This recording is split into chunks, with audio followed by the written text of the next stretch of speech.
आरग विवाहित खून प्रकरणी दहन विधीला लाकूड पुरवणारा ठेकेदार चौकशीच्या घेऱ्यात. ग्रामीण भागातील ग्रामपंचायतीकडे मृत्यू नोंदी नसल्याचा धक्कादायक प्रकार समोर.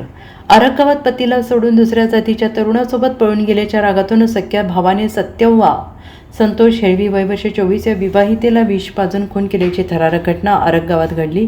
पुरावा नष्ट करण्यासाठी आरोपींनी आरग येथे स्मशानभूमीमध्ये मृतदेहाचे परस्पर दहन करून विल्हेवाट लावली आणि या गुन्ह्याचा तपास सध्या मिरज ग्रामीण पोलीस ठाणेकडे वर्ग झाला असून आरोपी ताब्यात घेतले आहेत. भावाने आणि नातेवाईकांनी सत्यव्वा हिचा मृतदेह स्मशानभूमीत दहन करून पुरावा नष्ट करण्याचा प्रयत्न केला. त्यामुळे स्मशानभूमीमधील लाकडे पुरवणारा ठेकेदार याचीही चौकशी सुरू आहे.